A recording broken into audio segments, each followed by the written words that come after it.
इस वाले पार्ट को फॉर द टाइमिंग हम लोग क्या करेंगे, स्किप करेंगे। रीजन इज, इसको समझने के लिए हमको एक अलग से चैप्टर पढ़ना पड़ेगा जिसका नाम है आपका set of and carry forward of losses.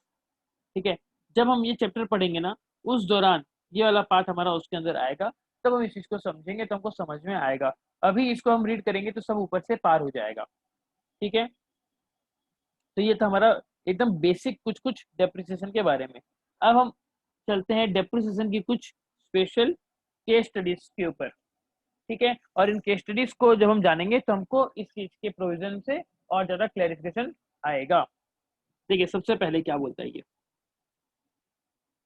फटाफट समरी हम डिस्कस कर रहे हैं। देखिए क्या है चीज, फैक्टर्स गवर्निंग डेप्रिसिएशन। जी हाँ, डेप्रिसिएशन को जो है वो क्या क्या फैक्टर आपके एग्रीमेंट में आ रहे हैं उसके हिसाब से आपका डिसीजन चेंज हो सकता है। मतलब क्या, मतलब देखिए कि the terms and conditions mentioned in the agreement may be relevant to allow depreciation, but the court has to also take into account the surrounding circumstances as well as the type and nature of asset to allow depreciation। समझ में आ गया कि आपके पास जो asset है ना, वो अगर आप एसेट किसी से खरीद कर जब लेकर आए हो, तो अगर कुछ एग्रीमेंट हुआ है आपको और उस कंपनी के बीच में, तो उस एग्रीमेंट के हर एक एक वर्ड को भी ध्यान दिया जाएगा कि आपको डेप्रिसिएशन मिलेगा कि नहीं मिलेगा बोल के। ठीक है, दूसरा चीज ये एक इम्पोर्टेंट है, ये एक इम्पोर्टेंट है। देखिए ये तो कुछ खास नहीं था, सेकंड वाला इम्पोर्टेंट है। क्या, depreciation for trial run. Trial run आपको पता है, हम लोग क्या करते हैं, एक मशीनरी लेकर आते हैं। अब हम लोग तो उस मशीनरी के लिए पूरे नए नए हैं, तो हम क्या करेंगे, पहले एक बार उसको कुछ समय के लिए ट्रायल में रन करेंगे, कुछ देर चलाएंगे उसको, और अगर हम उसमें कंफर्टेबल हुए उसको हम आगे कंटिन्यू करेंगे। और अगर ट्रायल में अगर हमको समझ में नहीं आया तो हम उसमें कुछ रिपेयरिंग कराएंगे, कुछ मॉडिफिकेशन करवाएंगे, कुछ चेंजेस करवाएंगे। ये सारा का सारा हम उसमें कराते हैं। जब ट्रायल रन अगर आप चलाते हो तो उतने दौरान आपकी मशीन तो चली है ना, अगर उतने दौरान मशीन आपकी चली है तो उस केस में आपको डेप्रिसिएशन भी उतने पीरियड का मिलना चाहिए। ये केस था आपका आशिना सिंटेक्स लिमिटेड का। क्या है ये था, in case of existing business, एक बिजनेस एग्जिस्टिंग था, the assessee is entitled to claim depreciation by mere trial run of new machinery. उसने क्या किया, नया मशीनरी का बस खाली ट्रायल रन ही किया था और ज्यादा एक्चुअल मेन उसको रनिंग नहीं कराया, तो फिर भी उसको उस मशीनरी के ऊपर डेप्रिसिएशन मिल जाएगा। ये मान लिया जाएगा कि the machinery is in put to use, तो मशीनरी यूज करने के लिए लग चुकी है। फिर खुद सोच कर देखिए आप लोग कि हम अगर किसी चीज का ट्रायल ना करें और डायरेक्टली उसको इम्प्लीमेंट कर दें तो बहुत खतरा हो सकता है। The best example is here colour. बहुत लोग क्या करते हैं, हेयर में कलर करते हैं, तो जो हेयर कलर होता है वो सबकी स्किन को सूट नहीं करता। तो हेयर कलर के पैकेट के ऊपर लिखा रहता है कि आप सबसे पहले थोड़ा सा कलर को आपके स्किन पर लगा कर देखें। अगर थोड़ा सा कलर आकर आपकी स्क्रीन में सही लग रहा है, आपको ज्यादा कुछ इरिटेशन या बहुत ज्यादा जलन नहीं हो रही है, then you can apply to, आप पूरा सर के ऊपर उसको लगा सकते हो, है ना। तो हम पहले क्या करते हैं, हम उसको ट्रायल करते हैं। सिमिलरली आप कोई नई गाड़ी खरीदने जाते हो तो पहले गाड़ी का क्या होता है, ट्रायल रन होता है। आप गाड़ी को लेके एक राउंड मार के आते हो, कहीं घूम फिर के आते हो, हल्का फुल्का 5-10 किलोमीटर की सैर करके आते हो। उसके बाद आपको डिसाइड करना पड़ता है कि आपको गाड़ी अच्छी लग रही है कि नहीं लग रही है। समझ में आया। तो यहाँ पर ही बोला गया कि अगर एक एसेट आपने अगर just merely trial run basis पे चलाया था, स्टिल वो एसेट एलिजिबल हो जाएगा, डेप्रिसिएशन का खर्चा आप उसमें क्लेम कर सकते हो।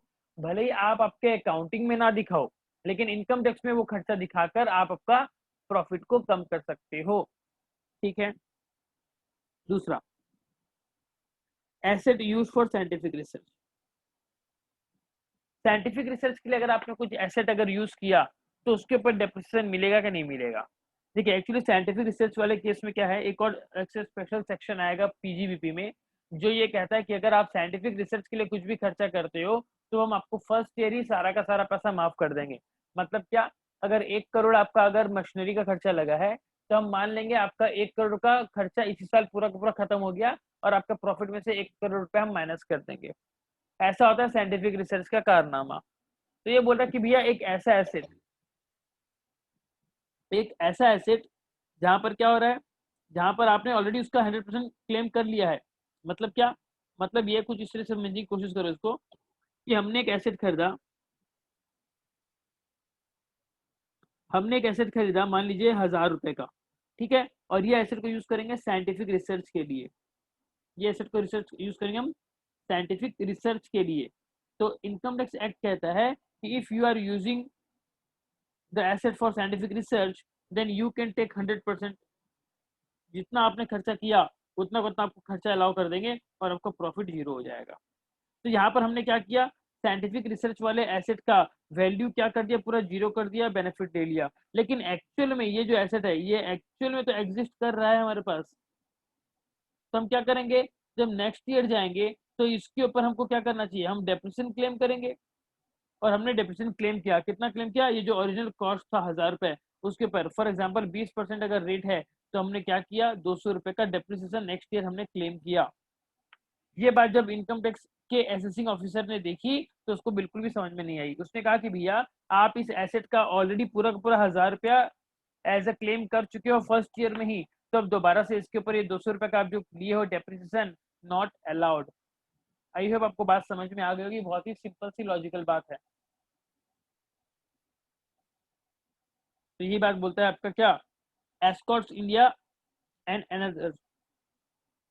एस्कॉर्ट्स इंडिया के केस में ये डिसाइड हुआ था क्या कि the depreciation shall not be allowed, allow नहीं करेंगे इसके ऊपर on assets where deduction for expenditure on scientific research has been allowed. जहां पर आप ऑलरेडी साइंटिफिक रिसर्च वाला एक्सपेंडिचर का क्लेम ले चुके हो उसके ऊपर आपको और डेप्रिसिएशन नहीं मिलेगा। क्योंकि डेप्रिसिएशन किसके ऊपर लगेगा, डेप्रिसिएशन लगता है आपका डब्ल्यूडीवी के ऊपर। किसके ऊपर, डब्ल्यूडीवी के ऊपर, रिटर्न डाउन वैल्यू के ऊपर। और आपका साइंटिफिक रिसर्च के केस में रिटर्न डाउन वैल्यू क्या हो जाता है, जीरो हो जाता है।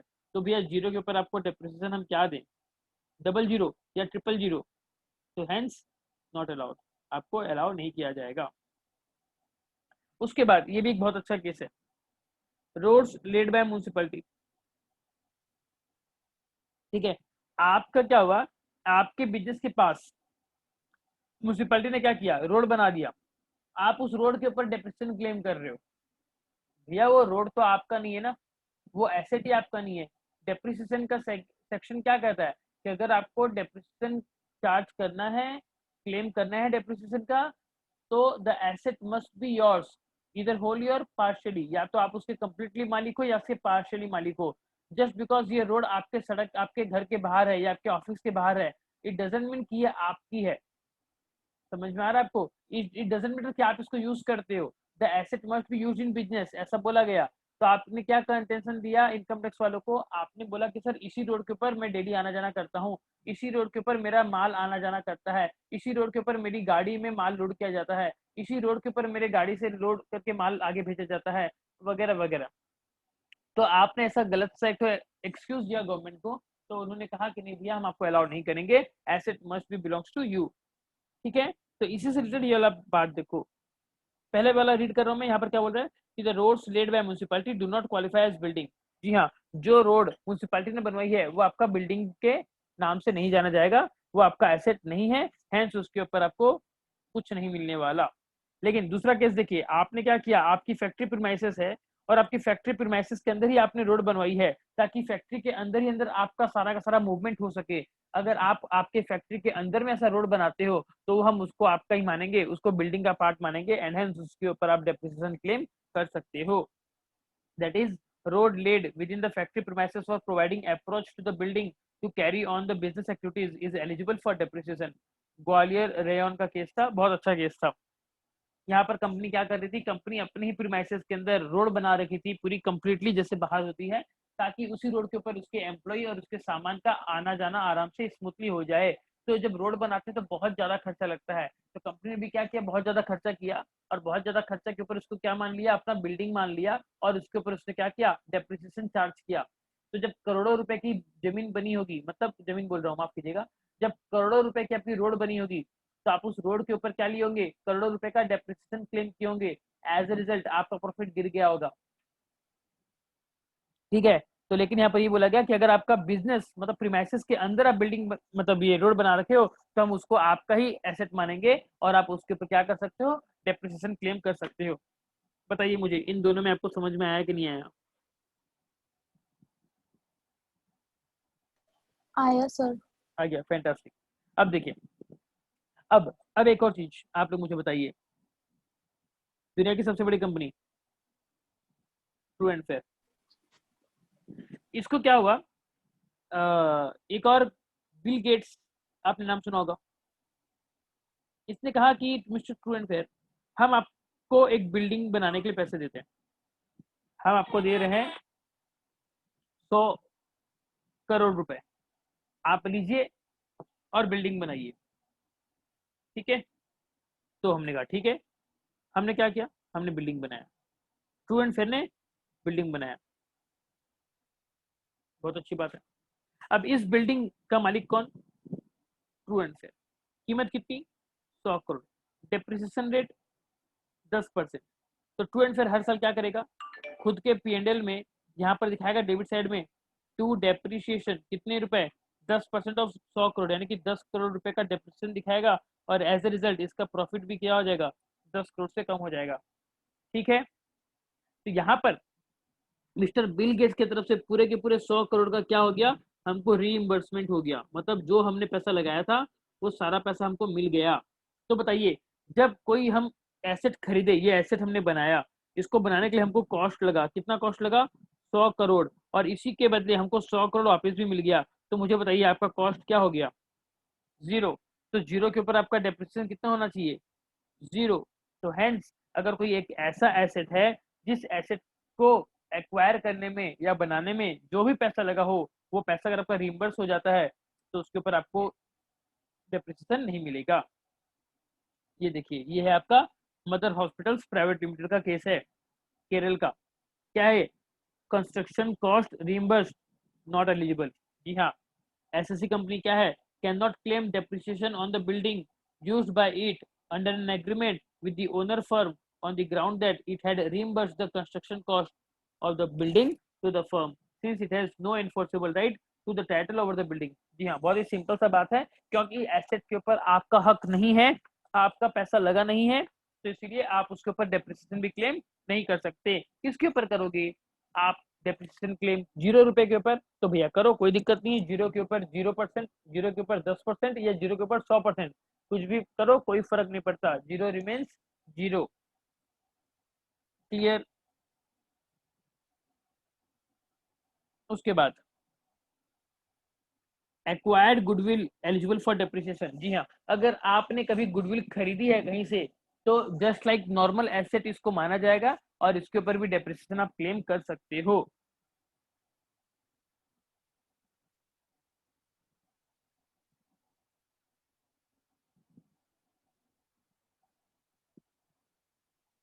ये देखिए, प्रॉन ब्रीडिंग बॉन्ड, उसको प्लांट माना जाता है।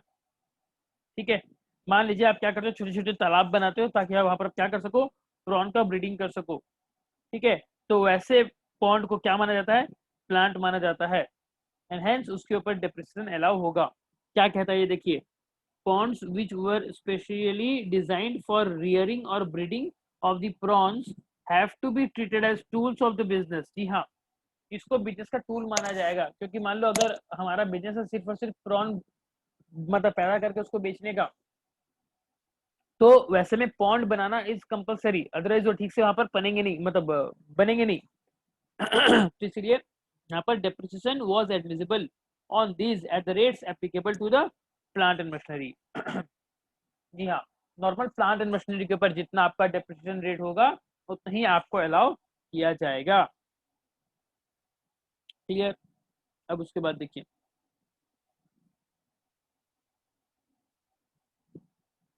Bombay stock exchange membership card. जी हाँ, शेयर मार्केट से डील कर रहा है ये क्या कह रहा है कि the BSE membership card is a license within the meaning of section 32(1)(2) and therefore depreciation is allowable on cost of the BSE membership card. जी हाँ, क्या होता है, बहुत सारे ना जो शेयर ब्रोकर कंपनी होती है, वे ब्रोकर कंपनी आपका जो स्टॉक एक्सचेंज है उनके साथ एग्रीमेंट करती है, उनसे लाइसेंस देती है कि हमको भी बेचने का मौका दो शेयर वगैरह आपके थ्रू। तो ऐसे जो लाइसेंस फी आपने जो उसको पे किया, वो लाइसेंस फीस को भी एक एसेट माना जाता है, और उसके ऊपर आप डेप्रिसिएशन क्लेम कर सकते हो।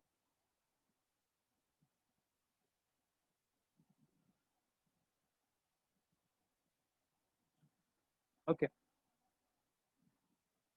तो यहाँ तक के थे हमारे कुछ इंपॉर्टेंट केस स्टडीज। समझ में आ गया आपको?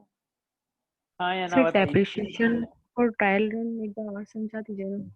ट्रायल रन वाला हम्म, ठीक है, देखिए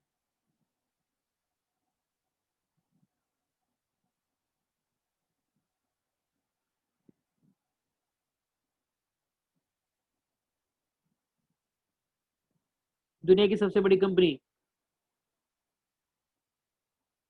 true and fair. True and fair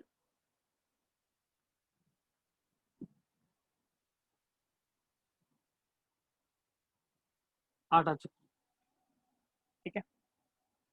दुनिया के हर घर में कोई भी इंसान अगर रोटी खाता है तो वो ट्रू एंड फेयर आटा चक्की से ही, उससे बने आटे से खाता है। पता है आपको? नहीं पता? याद कर लो, आईएएस एग्जाम में पूछा जा सकता है क्वेश्चन। हाँ जी, तो सुनिए, मान लीजिए ट्रू एंड फेयर ने एक बड़ी लेवल की एक आटा की एक मशीनरी कुछ खरीदी,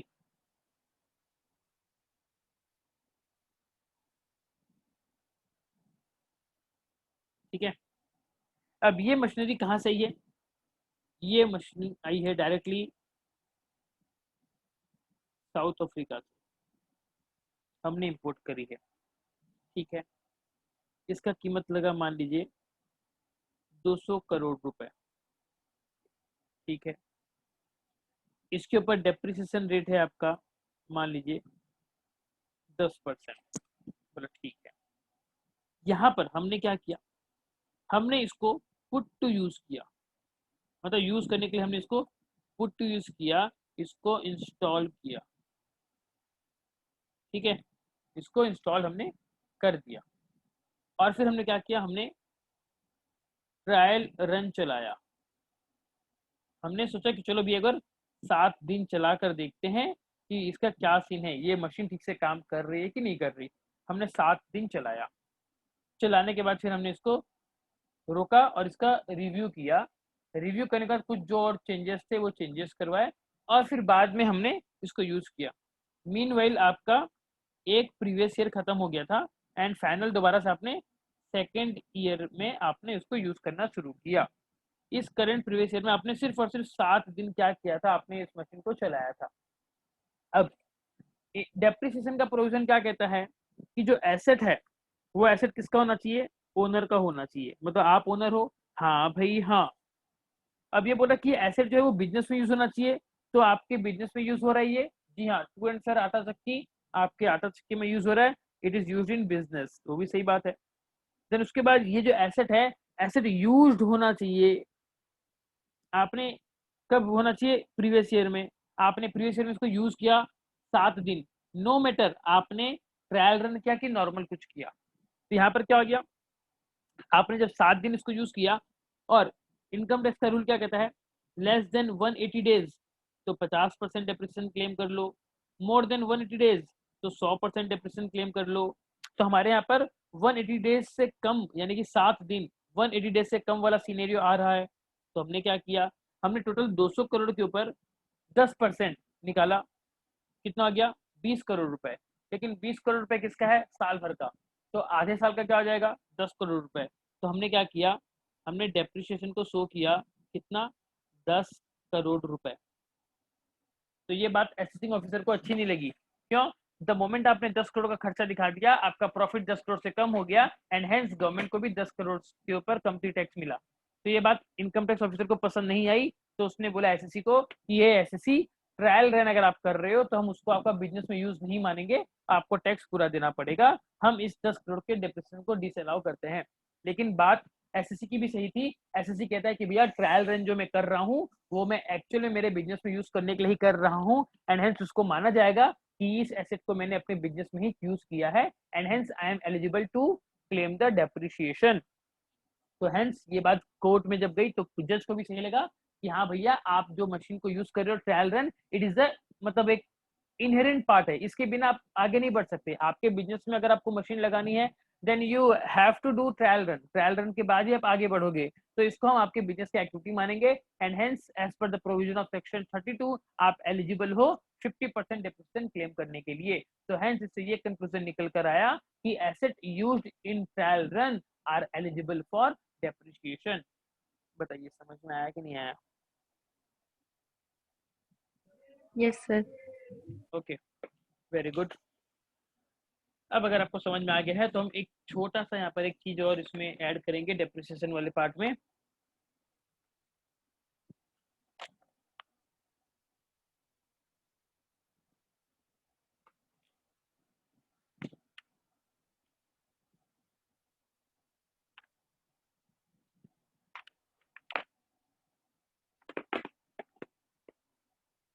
लिखिए आप लोग मेरे साथ, यहाँ पर बार बार हमको क्या बोला गया कि आप WDV जो होगा उसके ऊपर आप आपका डिप्रेशन क्लेम करोगे।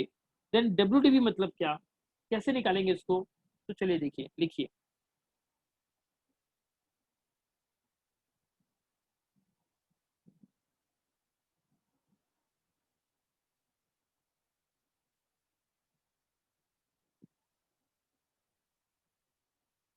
Section 43(6) written down value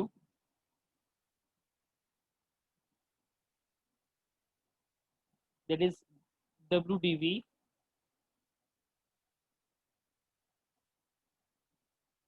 is calculated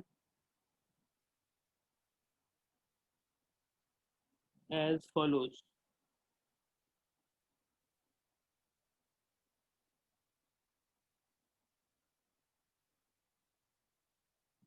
कैसे निकालोगे? बहुत ही सिंपल है, एक टेबल बनेगा,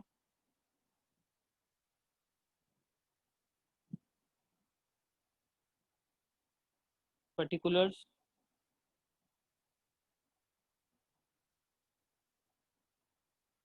अमाउंट लिखेंगे सबसे पहले। WDV of the block of assets,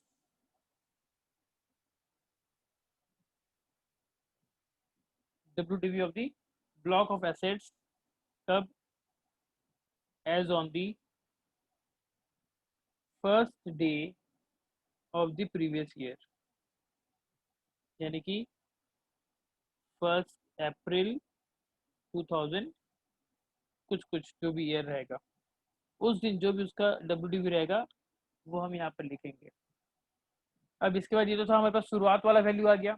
अब साल के दौरान आप कुछ नया एसेट खरीद सकते हो तो हेंस ऐड करेंगे इसमें एक्चुअल कॉस्ट ऑफ एसेट,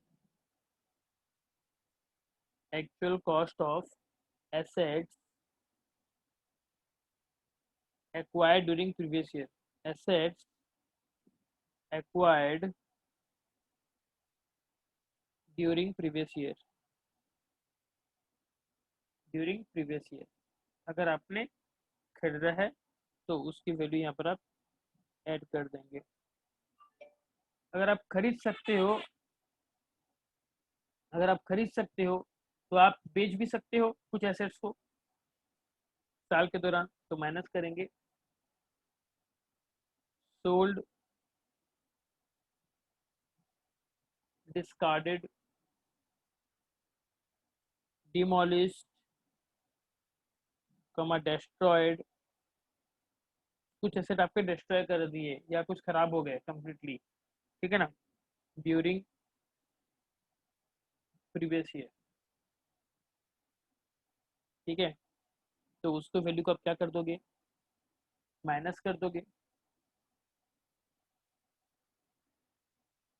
ये करने से आपको क्या मिल जाएगा? ये करने से आपको मिल जाएगा रिटर्न डाउन वैल्यू, आपको मिल जाएगी रिटर्न डाउन वैल्यू मिल जाएगी। अब अगर आपको वैल्यू मिल गई तो इससे आप क्या माइनस करोगे? आप इससे माइनस करोगे आपका depreciation, depreciation at the rate specified rate. Specified rate मतलब कोई 10% या 15% या 20% जो भी रेस्पेक्टिव रेट आपका लगेगा आपके उस पर्टिकुलर ब्लॉक के ऊपर, वो रेट से आप क्या कर दोगे? डेप्रिसिएशन माइनस कर दोगे। ये करने के बाद आपको जो मिलेगा ये आपका हो जाएगा closing WDV, closing WDV।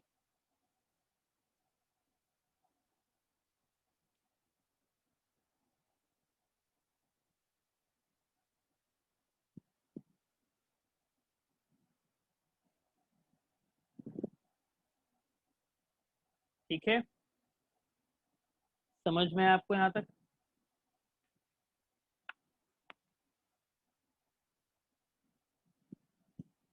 Yes sir. Okay,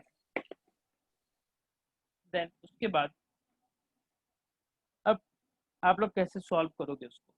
solve in the sense जो अगर आपको कुछ क्वेश्चन दिख जाए तो क्वेश्चन के डेटा को आप कैसे फॉर्मेट में सॉल्व करोगे अगर डेप्रिसिएशन का क्वेश्चन आ जाए तो? यहाँ पर तो हमने एक ही एसेट का बताया ना, ये आपका जो है ये एक ही ब्लॉक ऑफ एसेट का है। फॉर एग्जांपल ये आपका 10% वाला ब्लॉक है, तो आपने 10% वाला ब्लॉक लिखा और यहाँ पर नीचे में क्या किया, यहाँ पर आपका 10% के हिसाब से आपने डेप्रिसिएशन माइनस किया। ठीक है, तो जब बहुत सारा डेटा रहेगा ना तो उस केस में आप कैसे सॉल्व करोगे? बहुत सारा डेटा होने से कैसे सॉल्व करेंगे, चलिए लिखिए यहाँ पर।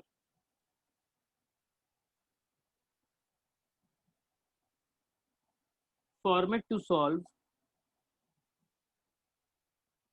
Depreciation problem.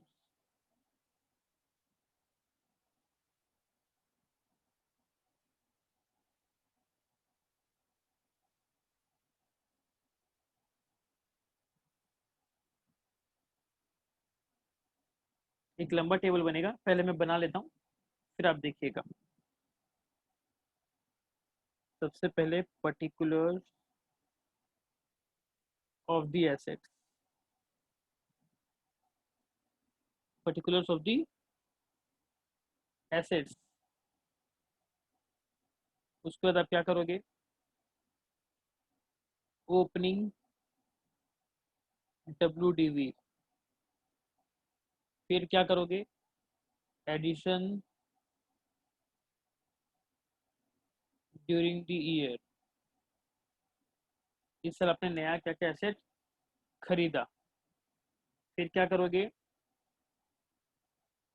Cell during the year. अगर आप कुछ एसेट को सेल किए ड्यूरिंग द ईयर तो वो करोगे।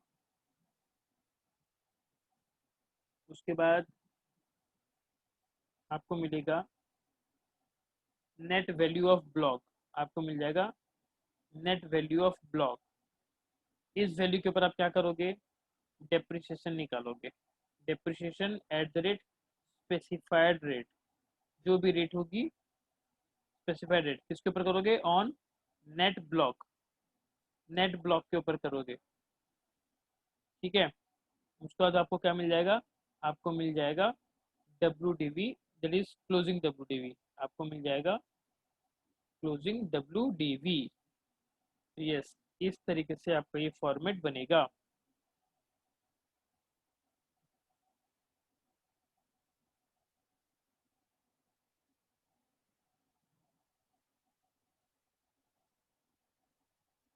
आप लोग भी ऐसे ड्रॉ कर लीजिए।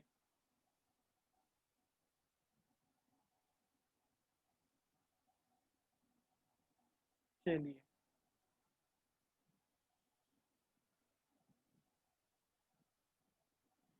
कर लिए स्क्रीनशॉट? Yes sir. चलिए फिर आज की क्लास यही वाइंड अप करते हैं, नेक्स्ट कल कंटिन्यू करेंगे। Have a good day. Thank you sir. Thank you sir. Most welcome.